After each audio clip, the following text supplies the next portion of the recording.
فقد افترى إثما عظيما.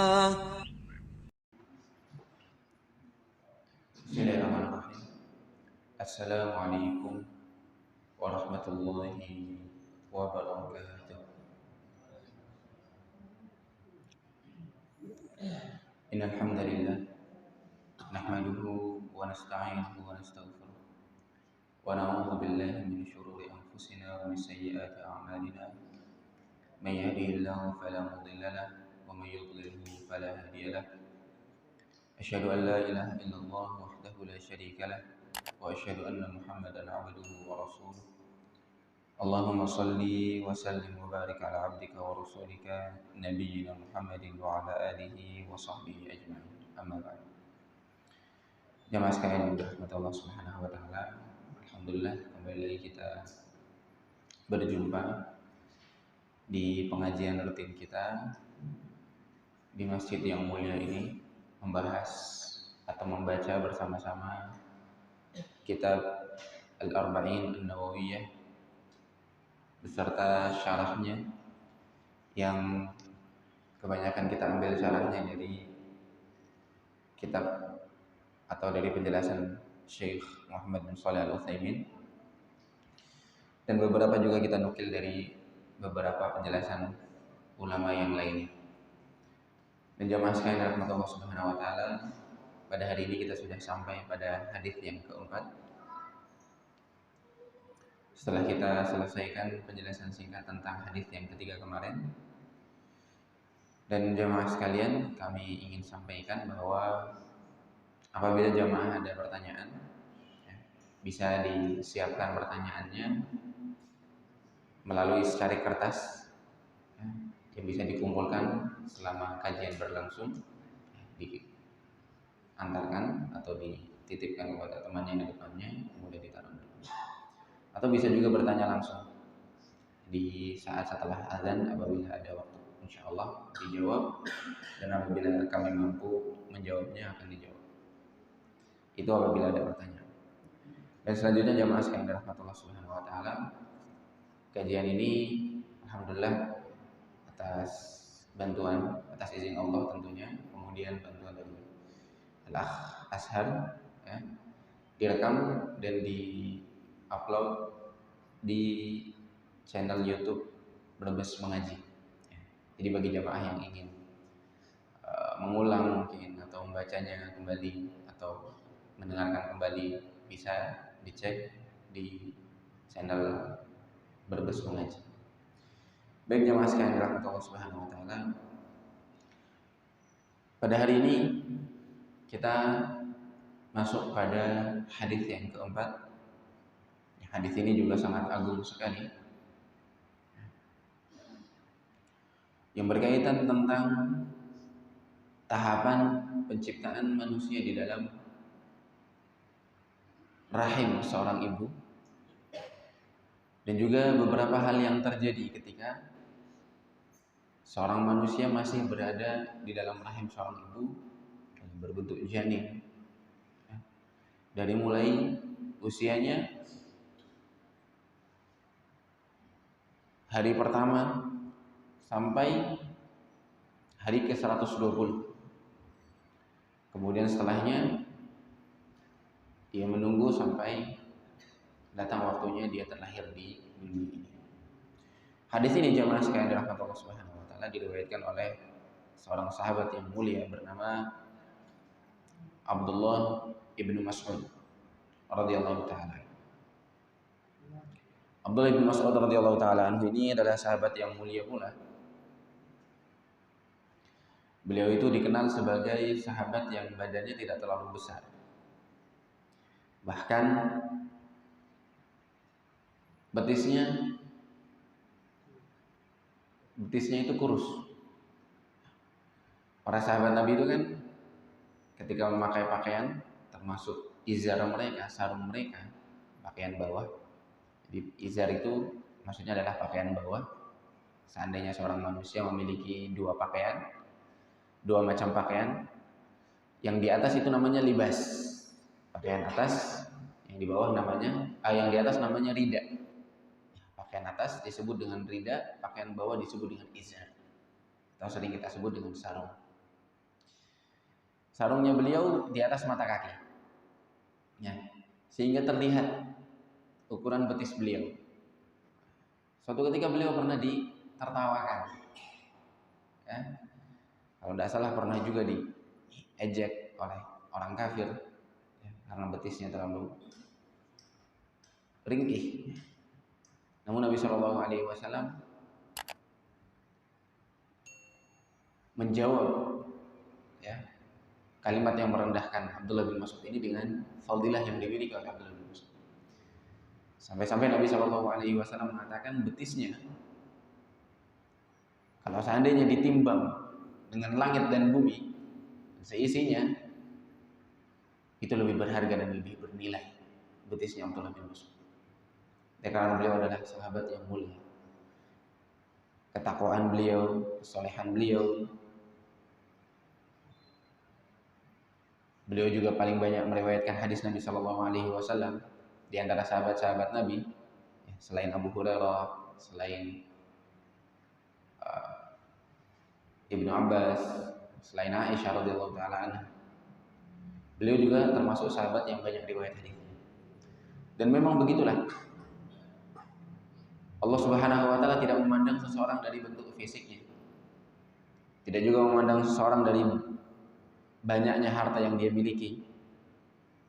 Kekarnya, gantengnya, cantiknya, tidak. Tapi Allah Subhanahu wa taala melihat apa? Melihat hati-hatinya. Melihat amalan-amalannya. Nabi Shallallahu Alaihi Wasallam bersabda, Innallaha la yanzuru ila suwarikum wala ila amwalikum. Allah tidak melihat kepada penampilan kalian, tidak juga melihat memperhatikan harta-harta kalian. Tetapi apa? Walakin yanzuru ila qulubikum wa a'malikum. Yang Allah lihat, yang Allah perhatikan adalah hati yang ada di dalam perawakan ini dan juga amalan-amalannya. Sehingga wajah, tampang, kekayaan itu tidak akan ada gunanya di sisi Allah Subhanahu wa taala kecuali apabila si pemiliknya memiliki juga hati dan amal yang soleh. Ya, dia punya perawakan bagus, sehat, fisik yang kuat, akan bermanfaat apabila dia punya hati yang salim, hati yang sahih, hati yang sehat, hati yang selalu mengharap ridha Allah Subhanahu wa taala. Dia punya harta yang banyak, juga akan bermanfaat bagi dia apabila dia memiliki hati dan bisa menggunakan harta tersebut di amalan-amalan yang Allah Subhanahu wa taala ridhai. Beliau berkata, "Haddatsana Rasulullah sallallahu alaihi wasallam wa huwa as-shadiqul masduq." Kita terjemahkan terlebih dahulu perkataannya. Kalimat haddatsana, sedikit kita membahas, kadang-kadang ketika meriwayatkan hadis, para periwayat menggunakan istilah-istilah yang bermacam-macam. Ada yang mengatakan haddatsani, ada yang mengatakan haddatsana, ada yang menyebut sami'tu, ada yang menyebut akhbarani atau akhbarana. Dan kalimat haddatsani ini adalah kalimat yang paling termasuk yang paling sering disebut oleh para periwayat hadis Nabi Shallallahu Alaihi Wasallam. Dulu kalimat haddatsana dan kalimat akhbarana artinya sama, mengabarkan, menceritakan, mengatakan. Namun seiring berjalannya waktu, kalimat ini memiliki istilah dan makna tersendiri di kalangan para ahli hadis. Kalimat haddatsana seringnya disebutkan ketika hadis tersebut memang langsung didengarkan oleh si perawi. Ya.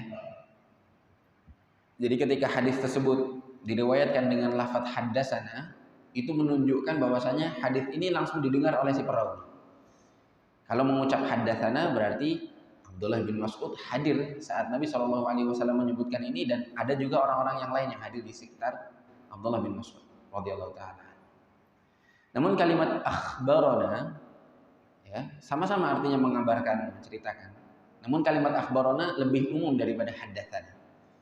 Kalimat akhbarana ketika disebut oleh para perawi hadis itu bisa menunjukkan hadis tersebut langsung didengar oleh si perawi, atau bisa juga hadis tersebut dibacakan ya kepadanya, atau dia membaca kemudian didengarkan langsung oleh si syekhnya, ya perawi di atasnya, kemudian si perawinya menyetujui, mengiyakannya. Jadi tidak mesti kalimat akhbarona berarti dia mendengarkan langsung, ya mendengarkan langsung riwayat tersebut baik dari Nabi Shallallahu Alaihi Wasallam atau dari perawi sebelumnya. Haddatsana Rasulullah Shallallahu Alaihi Wasallam. Rasulullah Shallallahu Alaihi Wasallam mengabarkan kami. Wa huwa as-shadiqul masduq. Ini jarang sekali ya. Biasanya para sahabat ketika meriwayatkan hadis, mereka langsung menyebutkan inti hadisnya, langsung menyebutkan matangnya yang disebutkan oleh Nabi Shallallahu Alaihi Wasallam. Tapi di sini Abdullah bin Mas'ud memiliki metode sendiri. Ya. Dia sebutkan pendahuluan dengan menyebut sifat Nabi Shallallahu Alaihi Wasallam, yaitu as-shadiq wal masduq. Karena Abdullah bin Mas'ud itu seorang yang faqih, orang yang faham betul. Dan ucapan yang keluar dari Abdullah bin Mas'ud juga ucapan-ucapan yang indah. Hadis-hadis yang disampaikan dari Rasulullah SAW adalah hadis-hadis yang mulia.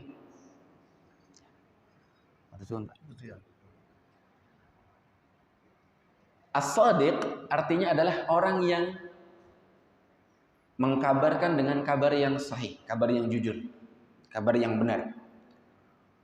Adapun al-masduq artinya orang yang dikabarkan dengan kabar yang benar, kabar yang sahih. Dan Nabi SAW jelas memiliki dua sifat ini. Beliau as-shadiq, yang ketika beliau berucap, yang diucapkan adalah ucapan yang benar, kabar yang sahih, kabar yang jujur. Beliau juga al-masduq, ketika dikabarkan kepadanya sesuatu, kabar itu selalu benar, jujur, sahih. Karena yang menyampaikan langsung malaikat Jibril alaihi salam, wahyu yang sampai kepada beliau adalah wahyu yang berasal dari Allah Subhanahu wa taala. Maka beliau disebut sebagai as-shadiq wal masduq. Lalu apa rahasianya kenapa Abdullah bin Mas'ud perlu menyampaikan pendahuluan ini, yaitu sifat Nabi Shallallahu Alaihi Wasallam? Karena sekali lagi, seringnya para sahabat Nabi ketika menyampaikan hadis ya dari Nabi Shallallahu Alaihi Wasallam langsung mengatakan qala Rasulullah Shallallahu Alaihi Wasallam, langsung disebutkan. Atau sami'tu Rasulullah Shallallahu Alaihi Wasallam yaqul, aku mendengar Nabi mengatakan A, B, C dan lain sebagainya. Tapi di sini Abdullah bin Mas'ud perlu menyebutkan sifat Nabi as-shadiq wal masduq, karena pentingnya hal yang akan disampaikan ini. Yang pertama. Yang kedua, karena hal yang disampaikan ini adalah suatu ilmu yang tidak bisa dicerna oleh akal. Tidak pernah didengar oleh seorang pun, dan juga tidak bisa diteliti pada zaman itu. Di sini Abdullah bin Mas'ud akan meriwayatkan hadis dari Nabi Shallallahu Alaihi Wasallam tentang tahapan-tahapan penciptaan manusia ketika di rahim seorang ibu. Dan kita tahu, ya, hal seperti ini tidak bisa dilihat dengan mata telanjang, ya. Tidak bisa. Maka di sini Abdullah bin Mas'ud perlu mengatakan beliau ini as-shadiq wal masduq. Benar ucapannya, wahyu yang disampaikan kepadanya juga benar. Maka kita wajib mengimani apapun yang disampaikan oleh Nabi, meskipun hal tersebut adalah hal yang tidak bisa kita cerna dengan ilmu kita, dengan akal kita. Termasuk pada zaman itu. Pada zaman itu juga belum ada ilmu kedokteran yang secanggih sekarang, ya. Belum ada USG, ya. Belum ada apalagi ronsen, scan dan lain sebagainya. Tidak jelas. Tapi di sini Nabi Shallallahu Alaihi Wasallam akan mengabarkan tahapan penciptaan manusia begitu detail, Apa kata Nabi Shallallahu Alaihi Wasallam? Inna ahadakum yujma'u khalquhu fi batni ummihi 40 yawman nutfah. Yang pertama, sesungguhnya salah seorang dari kalian dikumpulkan proses penciptaannya, yujma'u khalquhu, dikumpulkan proses penciptaannya fi batni ummihi, di perut ibunya Tahapan yang pertama selama 40 hari, dari hari pertama sampai 40 hari selanjutnya berupa nutfah. Apa itu nutfah? Nutfah adalah setetes mani. Ya. Mani bahasa Arabnya mani, tapi nutfah setetes dari mani. Ya. Dan di sini Nabi Shallallahu Alaihi Wasallam menyebutkan istilah atau bahasa yujma'u khalquh, dikumpulkan. Karena memang ketika seseorang mendatangi keluarganya, istrinya, untuk berhubungan suami istri, ya, diketahui bahwasanya air maninya akan tersebar, ya, di dalam perut seorang istri. Maka di sini Allah kumpulkan, ya, penciptaannya dari hal tersebut menjadi satu tetes mani yang akan berbuah menjadi tahapan berikutnya. Ya. Sehingga di sini istilahnya Nabi SAW menyebutkan yujma'u khalquh, dikumpulkan. Kemudian usia 1 sampai 40 hari ini berbentuk nutfah, yaitu setetes mani. Thumma yakunu 'alaqatan mithla dzalik. Setelah itu, setelah 40 hari pertama berubah menjadi 'alaqah, segumpal darah, ya, segumpal darah. Mithla dzalik, semisal dengan itu, maksudnya selama 40 hari juga. Selama 40 hari. Nah, mungkin perlu kita bertanya, apakah perubahan dari setetes mani ke segumpal darah itu secara tiba-tiba, ya, langsung berubah dari 40 atau hari ke-41, ya. Jadi hari ke-40 masih berubah setetes mani, hari ke-41 langsung berubah menjadi segumpal darah? Wallahu ta'ala alam bishawab, sebutkan bahwasanya tidak mungkin, ya. Tidak mungkin langsung berubah secara tiba-tiba, tetapi berubahnya sedikit demi sedikit. Dan itu bisa dibuktikan, ya, dengan teknologi sekarang, dengan kemajuan ilmu kedokteran di zaman ini. Jadi berubah dari mulai hari ke-41 sampai hari ke-80 itu sedikit-sedikit sampai dia sempurna menjadi segumpal darah yang asalnya setetes air mani. Dan subhanallah, kalimat 'alaqah secara bahasa, dalam bahasa Arab itu sering disebut ketika menyebutkan hewan yang bernama lintah. Bapak Ibu tahu lintah, ya? Semacam ulat yang hitam yang berbentuknya, kita ketahui bentuknya.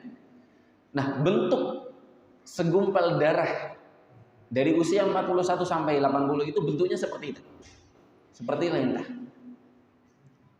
Makanya Nabi SAW menggunakan istilah 'alaqah, segumpal darah yang ternyata bentuknya mirip seperti lintah di luar yang sering ada di air-air yang kotor, ya, tempat-tempat yang kotor dan lain sebagainya. Tsumma yakunu mudghatan mithla dzalik, kemudian berubah menjadi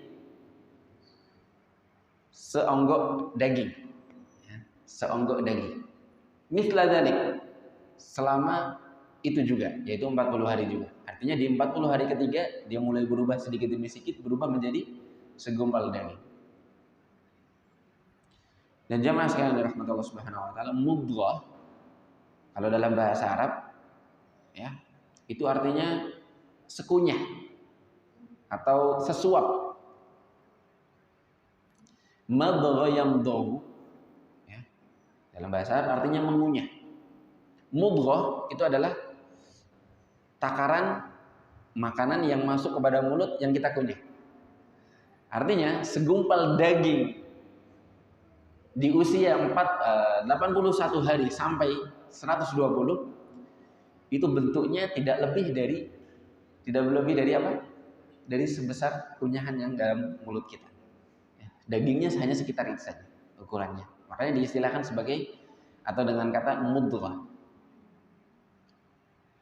Dan jamaah sekalian dirahmati Allah Subhanahu wa taala, dari mulai setetes mani, kemudian segumpal darah, kemudian seonggok daging, itu membutuhkan waktu kurang lebih berapa bulan? 4 bulan ya. 40 dikali 3 120 hari, 120 sama dengan 3 bulan, 4 bulan.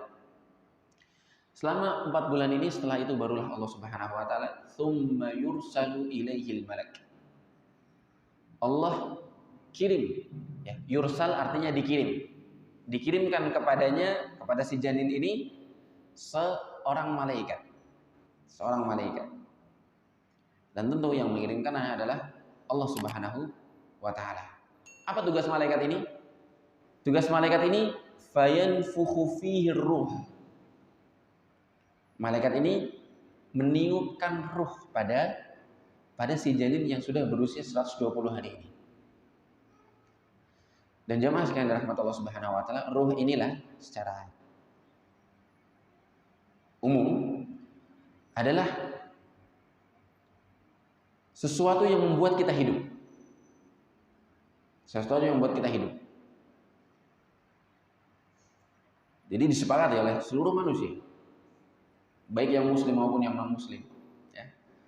Seluruh ulama sepakat bahwasanya kita bisa berucap, bisa menggerakkan tangan ya, bisa berjalan dan lain sebagainya itu karena ada ruh.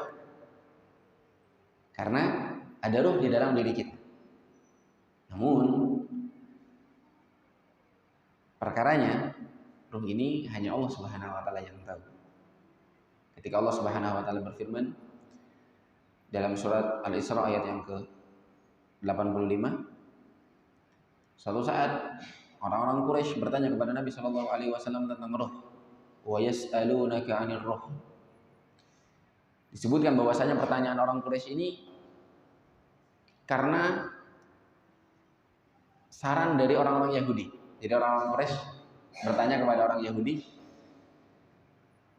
kira-kira apa pertanyaan yang bisa membuat Nabi Shallallahu alaihi wasallam terbukti dia nabi atau enggak? Atau mungkin apa pertanyaan yang bisa kita tanyakan kepada Muhammad? Kemudian orang-orang Yahudi ini menyampaikan, tanyakan kepada dia tentang roh.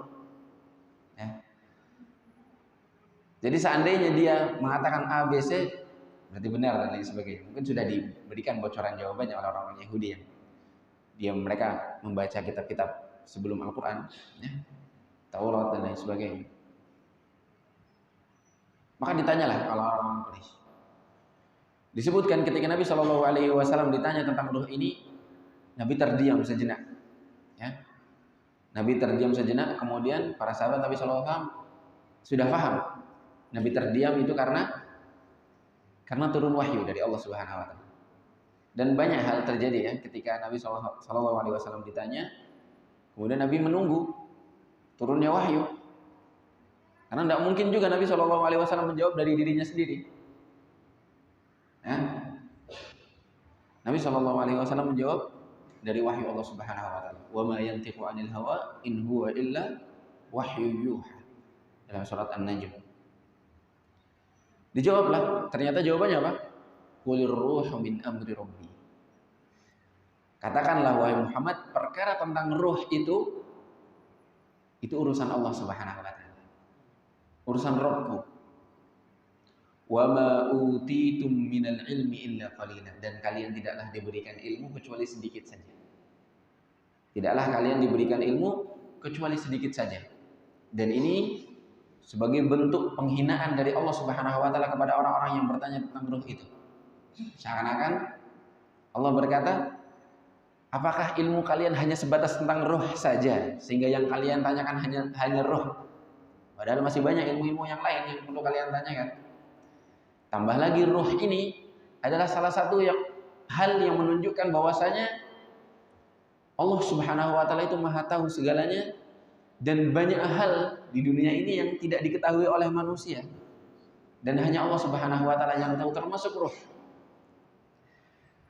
Dan secara fakta kita semua tahu, setiap dari kita tidak ada yang bisa melihat ruh. Ya. Bagaimana bentuknya ruh itu? Yang kita lihat adalah jasad tubuh manusia. Ya.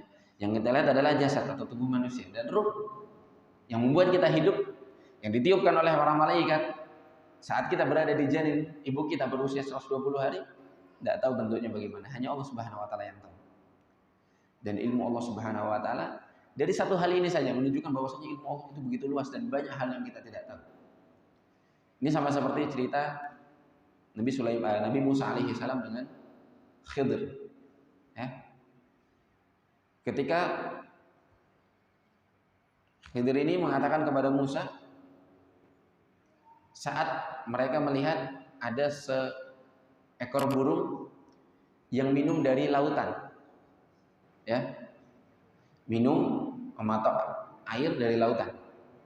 Apa kata Khidir?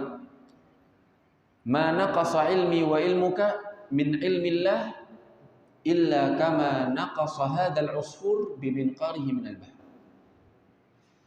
Tidaklah ilmu kita dan ilmu kamu, ilmu saya dan ilmu kamu wahai Musa, dibanding ilmunya Allah Subhanahu wa taala kecuali seperti air yang diminum oleh si burung ini dengan luasnya lautan. Kita tahu seekor burung minum hanya berapa teguk dari lautan, atau mungkin berapa tetes saja. Dan ilmu Allah Subhanahu wa taala adalah ibarat lautan itu, ilmu kita ibarat air yang diminum oleh seekor burung tadi. Maka jemaah sekalian dirahmati Allah Subhanahu wa taala, dari sini ada beberapa faedah. Karena banyak di antara orang-orang di luar sana, termasuk ada di antaranya kaum muslimin yang mempelajari ilmu filsafat kemudian percaya terhadap apa yang disampaikan dalam ilmu filsafat tentang ruh. Dan mereka semua terombang-ambing dalam perkara ruh. Karena tidak ada dalilnya. Ruh ini dari Allah Subhanahu wa taala. Maka jalan satu-satunya tahu tentang ruh ini ya dari kabar Allah Subhanahu wa taala. Sedangkan Allah tidak mengabarkan apa-apa kecuali yang disebutkan oleh Nabi sallallahu alaihi wasallam dari ayat-ayat Allah maupun dari hadis-hadis Nabi sallallahu alaihi wasallam. Nanti akan kita sebutkan beberapa hadis tentang ruh.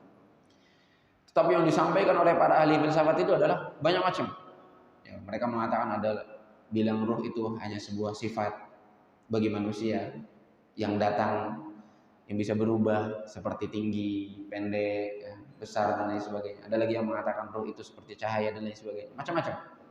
Dan itu semua dikatakan oleh para ulama, mereka keliru karena mereka merasa tahu padahal ilmu ini adalah ilmu yang dikhususkan oleh Allah Subhanahu wa taala dengan firman-Nya qulir ruhu min amri rabbi. Katakanlah perkara tentang ruh itu adalah urusannya Allah Subhanahu wa taala.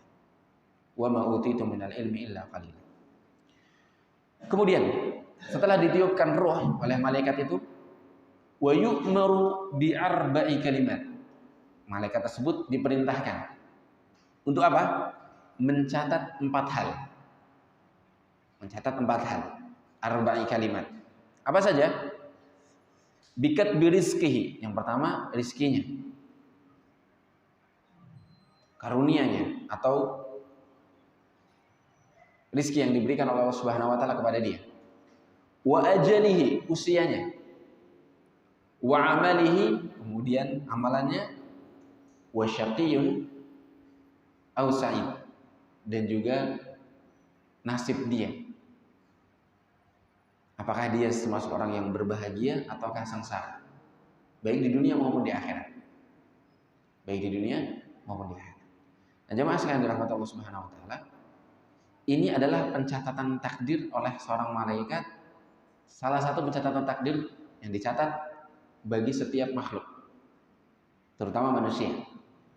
Dan kalau tidak salah pernah kita sebutkan ya, pencatatan takdir itu ada 3 macam, kurang lebih. Yang pertama pencatatan secara umum, yaitu di Lauhil Mahfuz. Ketika Allah Subhanahu wa taala menciptakan sebuah pena, kolam, disebut kolam dalam bahasa Arab pena, Allah perintahkan pena tersebut untuk menulis uktub. Kemudian pena itu bertanya, apa yang aku tulis? Kemudian Allah Subhanahu wa taala berfirman, tulislah semua yang akan terjadi, yang sedang terjadi, dan yang sudah terjadi. Semua yang akan terjadi sampai hari kiamat, sampai seterusnya, segala hal. Dan ini pencatatan takdir secara umum yang tertulis di Lauhul Mahfuz.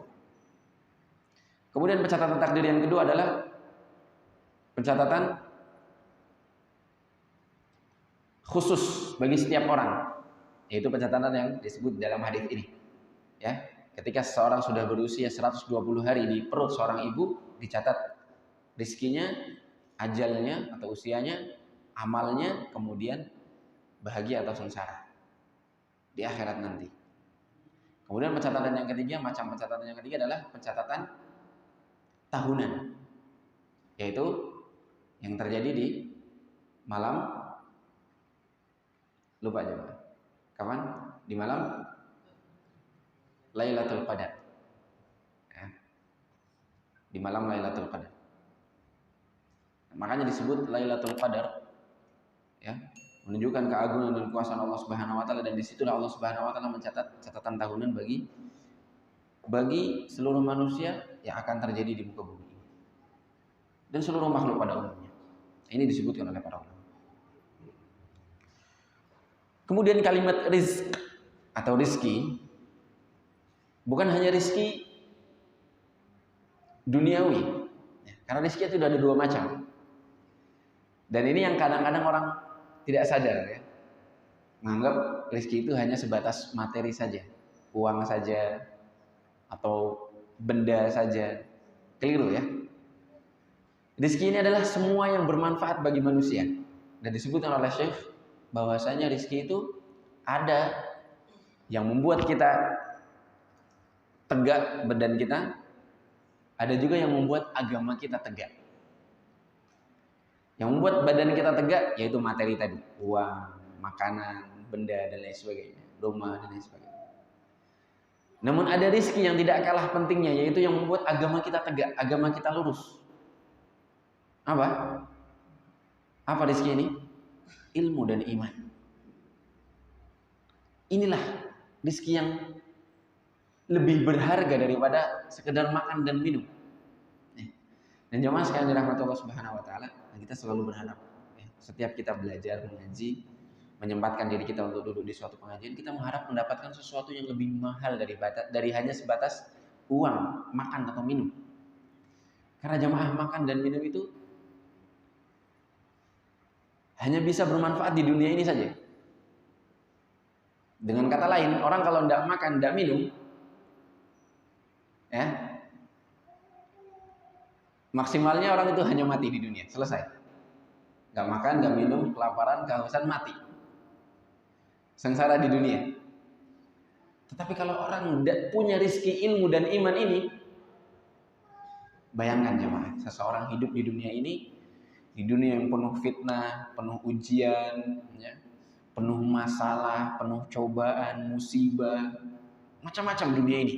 Kadang di atas, kadang di bawah. Seandainya kalau kita tidak punya ilmu, tidak punya iman, apa yang terjadi bagi kita?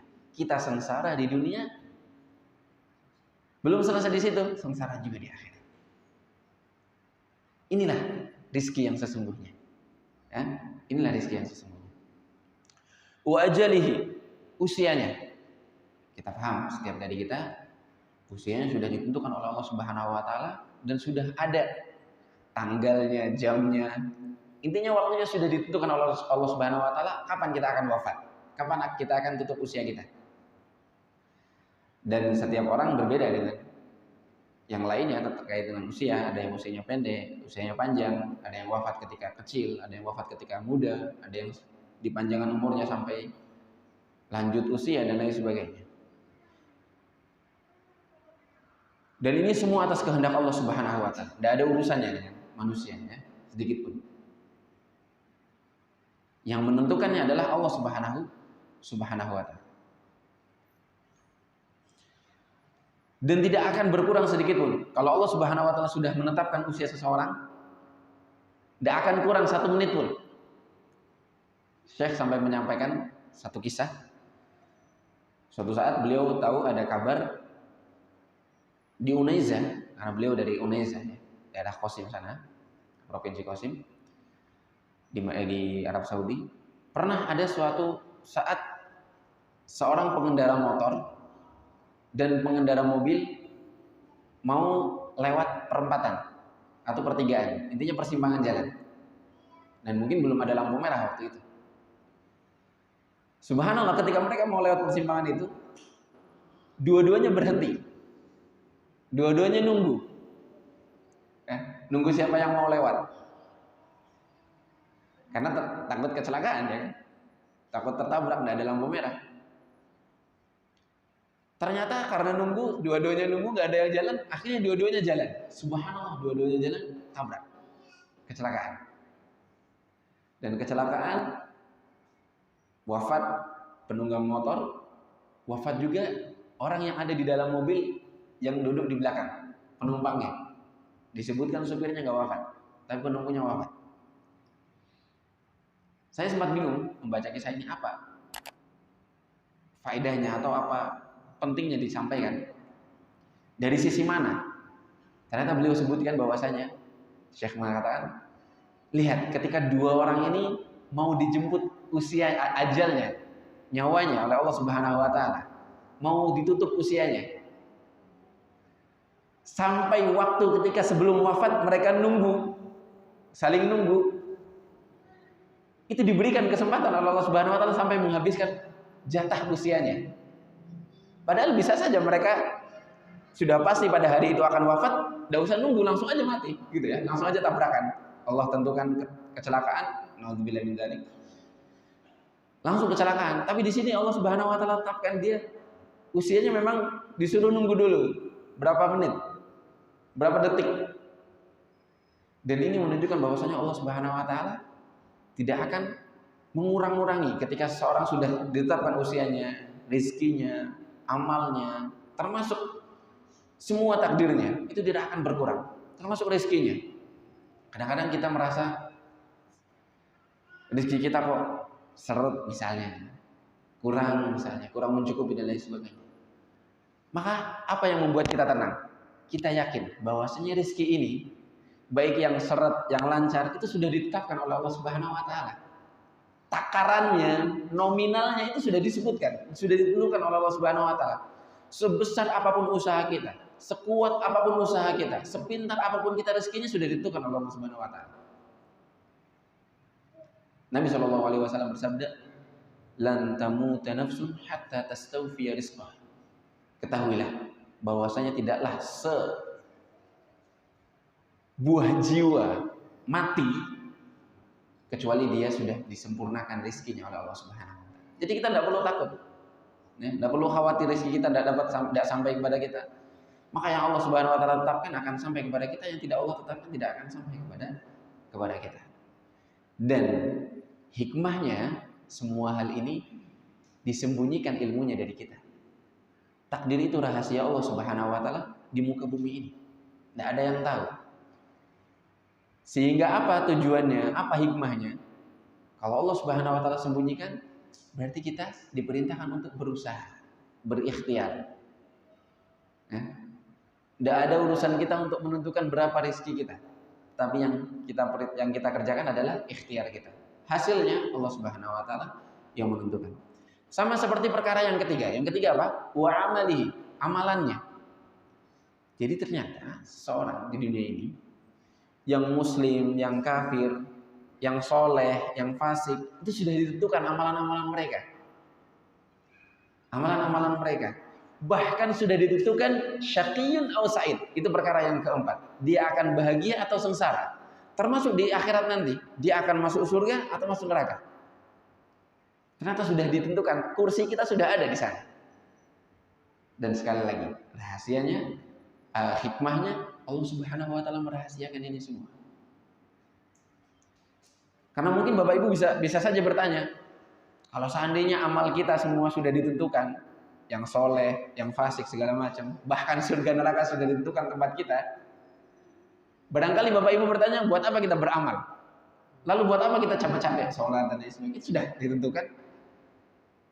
Apa jawaban Nabi Shallallahu alaihi wasallam? Dan ini sama seperti yang kita sampaikan tadi, bahwasanya takdir Allah semuanya adalah rahasia. Kita tidak ada yang tahu. Siapa yang tahu takdir kita sebagai orang yang soleh? Apakah kita boleh berdalil, wah saya takdirnya orang jahat misalnya? Tidak boleh. Tidak ada yang tahu apakah kamu orang jahat, apakah kamu orang fasik, atau kamu orang kafir dan lain sebagainya. Tidak ada yang tahu. Maka tidak boleh kita berdalil dengan takdir, kemudian kita menjadi orang jahat. Tidak boleh. Nabi SAW bersabda, i'malu fakullun muyassarun lima khuliqalah. Jangan pusing soal takdir, kata Nabi. Beramal saja. Fakullun muyassarun lima khuliqa lahu. Setiap orang akan dimudahkan jalannya sesuai dengan apa yang menjadi takdirnya. Dan sekali lagi takdir kita tidak tahu. Kita orang soleh, kita orang mukmin, kita orang apa? Tidak tahu. Yang ada apa? Kalau seseorang, kata Nabi SAW, sudah ditakdirkan sebagai orang soleh, maka Allah Subhanahu Wa Taala mudahkan jalan bagi dia untuk menjadi orang soleh. Kalau seseorang ditakdirkan untuk menjadi orang baik, Allah mudahkan jalannya. Allah mudahkan dia beramal dengan amalan orang soleh. Begitu juga sebaliknya. Jadi apa yang kita pahami? Kita itu diberikan pilihan. Dan kita selalu diperintahkan untuk berhusnudzon kepada Allah Subhanahu Wa Taala. Berprasangka baik, bahwasanya Allah selalu mengharapkan kebaikan pada diri kita. Maka kita pilih jalan yang baik karena kita ingin menjadi orang baik. Dan siapapun yang tulus dan ikhlas ingin menjadi orang baik, ingin menjadi orang saleh, ingin menjadi orang sukses, maka Allah mudahkan jalannya. Sukses dunia maupun di akhirat. Ya, kalau Allah Subhanahu Wa Taala menakdirkan kita untuk menjadi orang yang lancar rezekinya, maka Allah mudahkan jalannya, Allah mudahkan usahanya, perniagaannya, pekerjaannya, jabatannya, dan lain sebagainya. Tapi ketika Allah Subhanahu Wa Taala berkehendak yang lain, berarti itulah kehendak Allah Subhanahu Wa Taala. Kita diperintahkan untuk berikhtiar dan berhusnudzon kepada Allah Subhanahu Wa Taala. Maka jemaah sekalian dalam Allah Subhanahu Wa Taala, inilah 4 hal, ya, 4 hal yang ditentukan atau ditulis oleh para malaikat, oleh seorang malaikat yang dikirim oleh Allah Subhanahu Wa Taala ketika seseorang berusia 120 hari di perut seorang ibu. Kemudian Abdullah bin Mas'ud radhiyallahu taala anhu melanjutkan sabda Nabi sallallahu alaihi wasallam, "Fawalladzi nafsi biyadihi," atau "Fawalladzi la ilaha illa ghairu." Fawallahi alladzi la ilaha ghairu, demi Allah yang tidak ada Tuhan yang berhak disembah kecuali Dia. Inna ahadakum la ya'malu bi'amali ahli al-jannati hatta ma yakunu bainahu wa bainaha illa dhira'. Sesungguhnya salah seorang dari kalian akan melakukan amalan-amalan ahli surga sampai tidak ada yang tersisa dari dia kecuali 1 hasta saja. Dhira' itu 1 hasta, ukuran 1 hasta. Apa ukuran 1 hasta ini? Ukuran usianya. Jarak antara dia dengan tutup usianya, bukan jarak antara dia dengan surganya, bukan. Kata Nabi SAW, salah seorang dari kalian la ya'malu bi'amali ahli jannah, akan mengerjakan amalan ahli surga sampai tidak tersisa 1 hasta saja antara dia dengan kematian. Fayasbiqu alaihil kitab, kemudian takdir Allah Subhanahu Wa Taala mendahuluinya. Faya'malu bi'amali ahli nar fayadkhuluha, kemudian dia beramal dengan amalnya ahli nar, ahli neraka sebelum wafat, kemudian dia wafat, kemudian dia memasuki neraka itu. Begitu juga sebaliknya. Wa inna ahadakum la ya'malu bi'amali ahli nar hatta ma yakunu bainahu wa bainaha illa dhira', fayasbiqu alaihi alkitab fayamalu bi'amali ahli aljannati fayadkhuluha. Ada lagi macam orang yang selalu mengerjakan amalan-amalan ahli neraka, berbuat maksiat dan lain sebagainya, berbuat kejahatan dan lain sebagainya, sampai tidak tersisa 1 hasta saja antara dia dengan kematian. Fayasbiqu alaihil kitab, kemudian takdir Allah Subhanahu Wa Taala menentukan dia menutup usianya dengan amalan ahli surga, lalu dia wafat dan Allah masukkan dia ke dalam surga. Namun jamaah sekalian dirahmati Allah Subhanahu Wa Taala, jangan sampai salah paham dulu memahami hadis ini. Karena ketika seorang memahaminya dengan tanpa penjelasan dari para ulama, orang awam akan memahami, wah, kok begini takdir. Misalnya ada orang, misalnya semasa hidupnya dia banyak beramal-amal soleh, amal ahli surga, kemudian Allah tentukan di akhir hayatnya untuk beramal-amal ahli neraka, su'ul khotimah, masuk neraka. Bukankah ini termasuk perbuatan zalim? Ini kalau kita pahami secara pemahaman kita. Padahal bukan itu maksudnya. Ini ditafsirkan dengan hadis yang lain, ya, bahwasanya Nabi SAW dalam konteks yang sama mengatakan, inna ahadakum la ya'malu bi'amali ahli jannah fima yabdulin nas. Ternyata orang ini mengerjakan amalan-amalan surga selama hidupnya yang nampak di mata manusia, tapi isi hatinya tidak seperti yang dilihat oleh manusia. Artinya bisa saja dimaknai orang tersebut mengerjakan amal-amal soleh ini tidak dengan ikhlas. Dia mengharapkan hal yang lain, pujian, ya, atau dia menyimpan kemunafikan dan lain sebagainya. Maka Allah tampakkan di akhir usianya. Ada juga macam yang kedua, orang yang selama masa hidupnya mengerjakan amalan-amalan ahli neraka, tapi di pandangan manusia, dia secara zahir dilihat oleh manusia selalu berbuat maksiat, karena mungkin dia lemah imannya, tapi ternyata dia memiliki iman di dalam hatinya. Dan Allah takdirkan iman itu ya menguat saat dia mau wafat. Kemudian dia bertaubat. Kemudian dia mengerjakan amalan ahli surga di penutup atau penghujung usianya, lalu Allah Subhanahu wa taala masukkan dia ke dalam surga. Dan ini banyak terjadi. Banyak terjadi di sekitar kita. Dikisahkan juga ya oleh Nabi Shallallahu alaihi wasallam, bahkan berkaitan dengan hadis ini langsung. Suatu saat di suatu peperangan ada salah seorang yang dilihat oleh para sahabat pemberani sekali. Dia tidak pernah bertemu dengan seorang musuh kecuali musuh itu dia kalahkan. Pemberani selalu berhasil, selalu menang kalau berperang. Jadi musuhnya selalu kalah. Sehingga orang-orang mengatakan ini ahli surga ini. Ini orang yang beruntung nanti di akhirat. Ternyata apa kata Nabi SAW ketika mendengar sahabat memuji laki-laki ini? Nabi mengatakan huwa finnar. Dia di neraka. Subhanallah. Para sahabat pun kaget. Termasuk yang meriwayatkan kisah ini pun kaget. Maka dia pun berjanji, demi Allah saya akan selalu berada di samping laki-laki ini. Apa yang terjadi dengan dia? Kenapa kok Nabi SAW sampai menyebut dia sebagai ahli neraka? Padahal secara zahir dia berperang begitu berani, begitu berkorban, lukanya di mana-mana, ya. Jihad harta, jiwanya dan lain sebagainya. Tapi kenapa Nabi mengatakan dia sebagai penghuni neraka?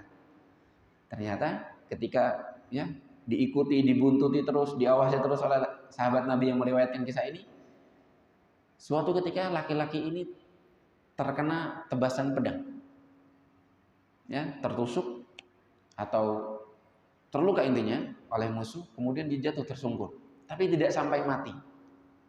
Tidak sampai mati. Tentu sahabat ini melihatnya dari jauh, ya.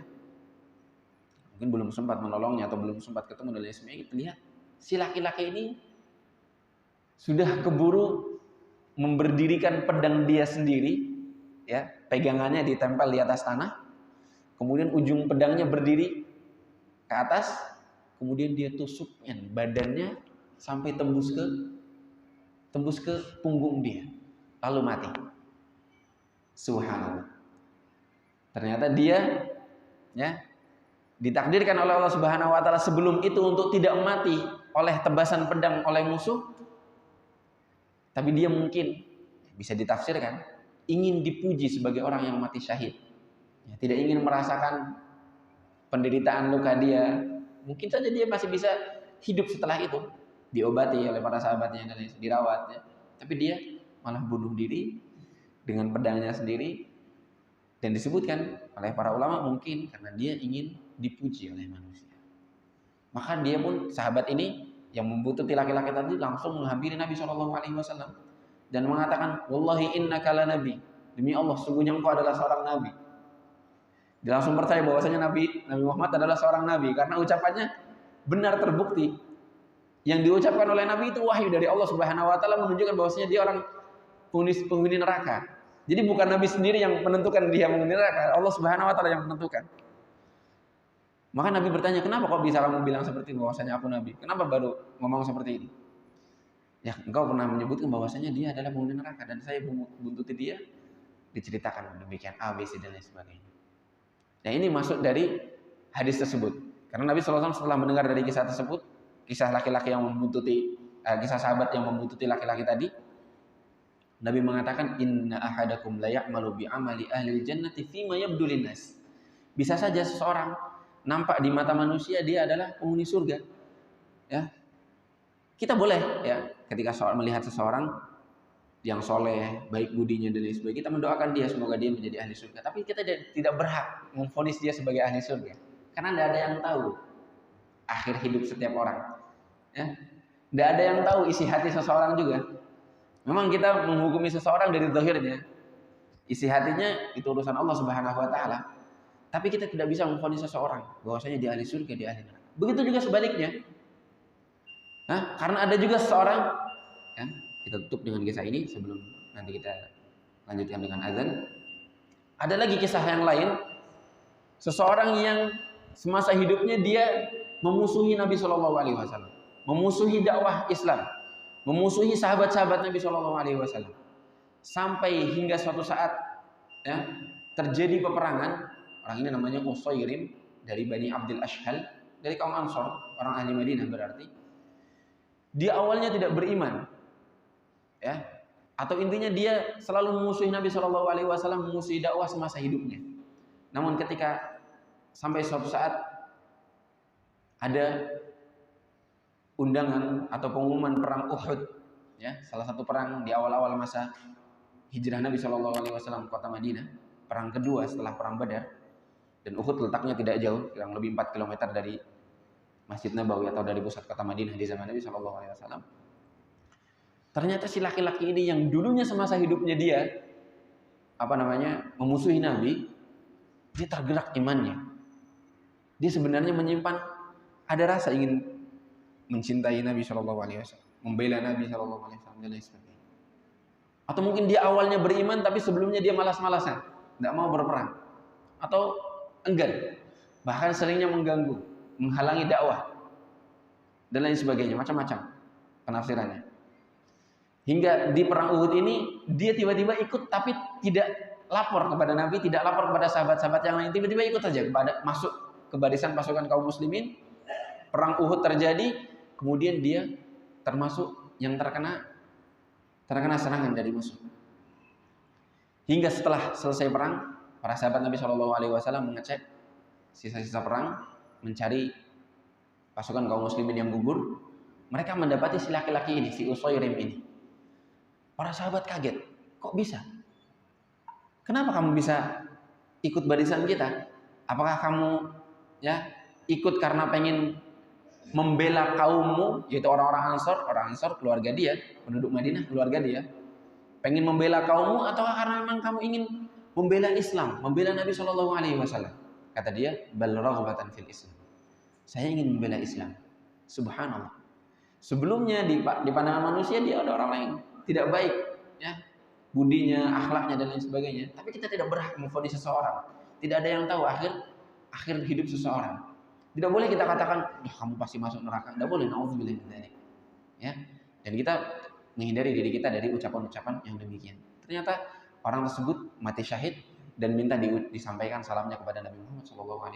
Disampaikanlah salamnya kepada Nabi Muhammad SAW. Dan mas sekalian dirahmati Allah Subhanahu Wa Taala, ini terkait penjelasan tentang hadis ini, ya, secara singkat, ya, sudah selesai. Insya Allah kita lanjutkan setelah azan. Apabila ada pertanyaan bisa ditanyakan langsung atau ditulis dalam secari kertas. Kalau tidak kita lanjutkan membahas faedah-faedah dalam hadis ini. Tafadhal.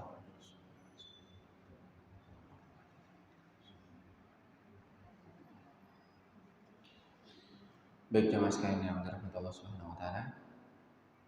Sekiranya tidak ada pertanyaan, kita lanjutkan menyebutkan faedah-faedah yang bisa kita ambil dari hadis Nabi Shallallahu Alaihi Wasallam yang sudah kita bacakan penjelasannya tadi.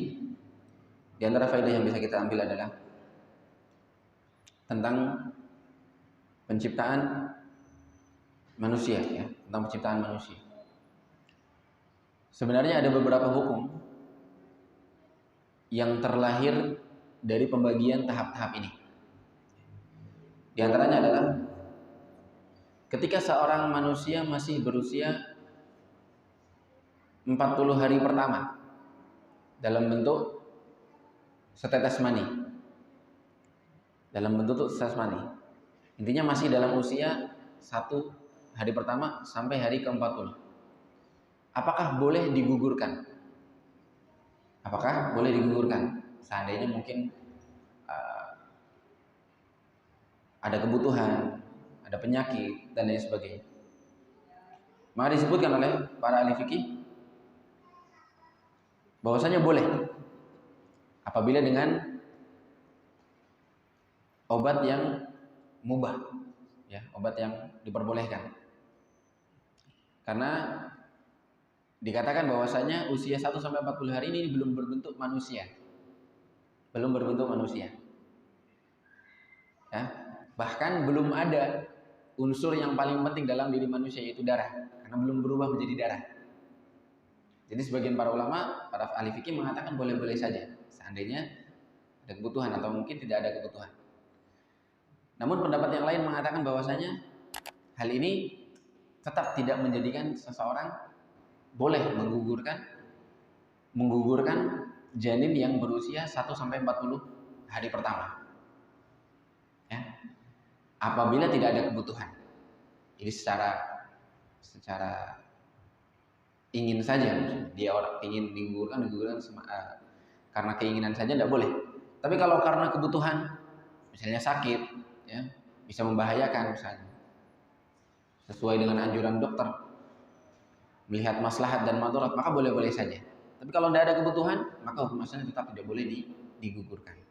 Karena Allah Subhanahu wa taala berfirman, "Faja'alnahu fi qararin makin ila qadarin ma'lum." Karena janin itu sudah ditempatkan di dalam tempat yang kokoh, ya, yaitu rahim. Ya. Ila qadarin ma'lum, dan usianya, ukurannya, kadarnya itu sudah Allah Subhanahu wa taala tentukan. Ya. Maka tidak boleh kita menggugurkannya kalau tidak ada kebutuhan. Ya. Namun apabila ada kebutuhan, misalnya takut orang tuanya, ibunya terkena penyakit apa, ya, bisa membahayakan dan lain sebagainya, maka boleh-boleh saja. Kemudian ketika di fase kedua dan fase ketiga, fase kedua berubah menjadi apa? Segumpal darah. Fase ketiga berubah menjadi segumpal daging atau seonggok daging. Fase yang ketiga ini ada dua macam. Ya, ada segumpal atau seonggok daging yang sudah berbentuk bayi. Ada fase selanjutnya yang segumpal daging atau seonggok daging yang sudah berbentuk bayi. Ya. Kalau belum berbentuk bayi, ya, ketika gugur, maka disebutkan bahwasanya ini tidak menyelesaikan masa iddah seorang perempuan. Ya. Seorang perempuan apabila ditinggal suami, ya, ditinggal mati misalnya, kemudian ternyata dia sedang hamil, maka masa iddahnya, masa tunggu dia sampai dia boleh menikah lagi adalah sampai melahirkan. Sampai dia melahirkan. Tetapi ketika gugur, kandungan ini gugur, dan saat gugur tidak berbentuk, dia sudah menjadi seonggok daging tapi tidak berbentuk manusia, maka kata para ulama ini tidak menggugurkan masa iddahnya. Tidak menggugurkan masa iddahnya. Karena bentuknya ghairu mukhallaqah. Dan sekali lagi, mudghah yang di fase ketiga ini disebutkan dalam Al-Quran, dalam surat Al-Hajj yang kelima, ayat yang kelima, min mudghatin mukhallaqatin wa ghairi mukhallaqah. Jadi ada seonggok daging yang sudah berbentuk, ada juga yang belum berbentuk. Maka ketika tadi hukum yang pertama, masa iddahnya belum selesai, artinya darah yang keluar itu bukan darah nifas, tetapi darah rusak, ya, bukan darah nifas, sehingga dia tetap melanjutkan masa iddahnya seperti biasa, seperti normalnya seseorang. Bisa dikatakan seperti itu. Wallahu ta'ala alam bishawab. Dan diantara lagi, apabila, ya, dia yang gugur sudah berbentuk, maka sudah dikatakan dia dianggap sudah melahirkan. Ketika gugur di tengah masa kehamilan dia, ya, sudah berbentuk manusia, daging yang sudah berbentuk bayi atau yang semisalnya, maka sudah dianggap lahir, darah yang keluar dianggap darah nifas, dan dia sudah dianggap selesai masa iddahnya meskipun tidak sampai 9 bulan 10 hari. Ya, kurang dari 9 bulan dia sudah keguguran, maka setelah itu dia sudah boleh menyelesaikan masa iddahnya dan mencari pasangan baru. Boleh. Ini salah satu hukum yang bisa diambil dari hal ini. Kemudian selanjutnya tentang peniupan ruh, ya. tentang peniupan ruh ini, bahwasanya apabila seseorang sudah ditiupkan ruh, artinya sudah berusia 120 hari lebih, kemudian gugur, maka kata para ulama dia sudah dianggap manusia seperti biasa. Boleh, ya. Misalnya wafatnya di malam Idul Fitri, dizakatkan zakat fitrahnya. Boleh diakikahkan, ya. Kemudian disolatkan, dimandikan, dikuburkan seperti biasa dan lain sebagainya.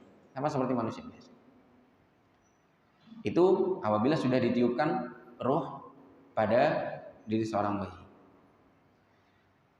Lalu pertanyaannya, apakah kalau sudah ditiupkan ruh, bolehkah seseorang menggugurkan kandungannya apabila ada kebutuhan? Kalau tidak ada kebutuhan, jelas kita sepakati tidak boleh seorang menggugurkan kandungan, namanya membunuh, ya. Namun beberapa kasus ada, sekali lagi, mungkin dokter mengatakan ini janinnya bermasalah, ya, prematur atau yang lain sebagainya. Ada hal yang membawa keputusan dokter bahwa sebaiknya digugurkan, misalnya karena bisa membahayakan bagi si ibu, nah, atau misalnya si ibu yang punya penyakit. Si ibu yang punya penyakit, kemudian bagaimana nasib si janin ini dan lain sebagainya. Kata para ulama, bolehkah seseorang menggugurkan kandungan itu kalau sudah ditiupkan ruh? Menurut sebagian para ulama atau mayoritas mereka, secara mutlak tidak boleh digugurkan apapun keadaannya. Jadi ketika seorang perempuan sedang hamil dan usia kandungannya di atas 120 hari, ya, itu tidak boleh digugurkan secara mutlak apapun kondisinya. Baik kebutuhan apapun tidak kebutuhan. Tidak butuh jelas haram, kita sepakati, karena itu termasuk membunuh. Tapi ketika ada kebutuhan, misalnya ada penyakit dan lain sebagainya, kata orang tetap tidak boleh. Ditunggu sampai dia lahir, ataupun sampai misalnya ibunya yang wafat. Misalnya ibunya ditakdirkan seandainya akan wafat beberapa waktu lagi, kemudian para dokter mengatakan ini kasihan janinnya, ya, atau dan lain sebagainya, pasti juga akan mati juga kalau misalnya ibunya wafat. Ini tidak bisa diterima karena masih ada kemungkinan ketika ibunya wafat, ya, kemudian janinnya masih ditolong setelah wafatnya ibunya. Sekarang teknologi canggih juga, ya. Dokter sekarang sudah, masya Allah, atas izin Allah mereka hebat, bisa mengeluarkan janin meskipun sang ibunya sudah wafat, ya, dengan disesar atau dibelah dan lain sebagainya. Artinya kita tidak bisa memutuskan untuk menggugurkan terlebih dahulu si janin ini. Misalnya janin itu bermasalah, tunggu saja, karena dia sudah hidup, sudah ditiupkan ruh oleh Allah Subhanahu wa Ta'ala. Maka sebagian para ulama mengatakan, walaupun mungkin pasti akan ada pendapat yang lain yang berkeyakinan bahwasanya boleh-boleh saja, tapi yang jelas kata para ulama, karena dia sudah ditiupkan ruh, maka, ya, tidak ada hak bagi kita untuk mendahului takdir Allah Subhanahu wa Ta'ala, untuk mempercepat kematian si janin. Ya, biarkan saja. Ya, meskipun seandainya, ya, ternyata qadarullah si ibu wafat, kalau Allah Subhanahu wa Ta'ala berkehendak janin itu bisa hidup, kalau Allah berkehendak janin itu juga bisa wafat sebagaimana ibunya. Kemudian yang terakhir jamaah sekalian dirahmati Allah Subhanahu wa Ta'ala, terkait tentang ruh. Ruh ini, ya, disebutkan oleh para ulama bahwasanya ruh itu memiliki bentuk. Ya, ruh itu memiliki bentuk. Kenapa? Karena dari hadis-hadis yang ada, meskipun hakikatnya kita tidak tahu dan kita tidak perlu tanya bagaimana bentuk ruh dan lain sebagainya, tapi dari hadis-hadis yang ada disebutkan bahwasanya ruh itu memiliki bentuk, walaupun bentuknya kita tidak tahu sama sekali. Dan ruh itu yang bersatu dengan jasad kita, dan kadang berpisah dengan jasad kita, tapi berpisah tidak seutuhnya. Seperti saat tidur, ya, disebutkan, ya, bahwasanya di situ dianggap mati, namun tidak mati, ya, mati yang sampai tidak hidup lagi. Orang yang mati itu, orang yang tidur itu dianggap saudaranya mati, ya, saudaranya wafat, tapi tetap ruhnya, ya, masih berkaitan dengan si jasad itu. Apa yang menunjukkan bahwasanya ruh itu memiliki bentuk, memiliki tubuh, yang tubuhnya bentuknya tidak tahu kita, adalah hadis Nabi SAW, hadis sahih, bahwasanya Nabi menyebutkan malaikat maut apabila mencabut nyawa seorang, ya, maka malaikat banyak yang datang, malaikat membawa kafan dari surga. Apabila orang tersebut ahli surga, ya ditetapkan oleh Allah Subhanahu wa taala orang yang bahagia nanti kelak, malaikat akan datang membawa kafan dari surga dan kapas dari surga juga. Dan roh itu akan dikafani dengan kafan tersebut. Dengan kafan tersebut. Dan inilah yang menunjukkan bahwasanya dan dijelaskan juga roh itu akan diajak oleh malaikat, diterbangkan oleh malaikat ke langit sana, disambut oleh para penghuni langit apabila roh itu adalah roh yang terpuji, orang mukmin yang soleh dan lain sebagainya. Ini menunjukkan bahwasanya roh itu memiliki bentuk, namun bentuknya kita tidak tahu. Memiliki tubuh, namun bentuk tubuhnya kita tidak tahu. Dan kita tidak lebih dari itu. Ya, pengetahuan kita tentang roh tidak perlu lebih dari itu. Cukup sampai sini saja, tidak perlu bertanya bagaimana dan lain sebagainya. Kita imani bahwasanya itu adalah makhluk Allah Subhanahu wa taala. Wallahu taala a'lam bishawab. Inilah beberapa hal yang bisa kita sampaikan terkait tentang hadis Nabi SAW di Arba'in Nawawi ini, hadis yang keempat. Semoga Allah Subhanahu wa taala menjadikannya sebagai ilmu yang bermanfaat. Dan tak lupa ya, terkait tentang takdir Allah. Ya, kita tidak tahu tempat kita di surga atau neraka, namun Nabi memberikan tips, i'malu, tetaplah beramal. Dan yakini apa yang kita yakini. Kita beramal sebagai amalan ahli soleh, orang yang soleh, karena kita yakin bahwasanya kita akan menjadi orang soleh. Karena memang kita diberikan pilihan oleh Allah Subhanahu wa taala. Lalu kita minta doa kepada Allah Subhanahu wa taala agar Allah teguhkan kita di dalam kesolehan ini sampai akhir hayat. Karena kita semua mengharap husnul khatimah. Kita berlindung pada Allah Subhanahu wa taala diberikan su'ul khatimah yang bisa ya menentukan nasib kita. Karena Nabi Shallallahu alaihi wasallam bersabda, innamal a'malu bi khawatimiha. Setiap amalan itu tergantung penutupnya. Maka kita minta kepada Allah Subhanahu wa taala untuk meneguhkan hati kita. Allahumma ya muqallibal qulub, tsabbit qulubana ala dinik, wa ya musarrifal qulub, sarrif qulubana ala ta'atik. Allahumma qsim lana min khasyatika ma yahulu bainana wa baina ma'asik, wa min ta'atika ma yuballighuna bihi jannatak, wa min al-yaqini ma yuhawwinu bihi alaina masa'ibad dunya. Allahumma matti'na bi asma'ina wa absarina wa quwwatina ma ahyaytana waj'alhu al-waritha minna. Allahumma la taj'al musibatana fi dinina wa la taj'al ad-dunya akbar hammina wa la mablagha ilmina. Allahumma ansurna 'ala man 'adana waj'al sa'rana 'ala man zalamana wa la tusallit 'alaina man la yarhamuna. Subhanakallahumma wa bihamdik asyhadu an la ilaha illa anta astaghfiruka wa atubu ilaik. Mohon maaf. Minggu depan insyaallah libur, kami izin terlebih dahulu karena ada agenda di luar. Semoga Allah Subhanahu wa taala bisa mempertemukan lagi kita di pertemuan berikutnya.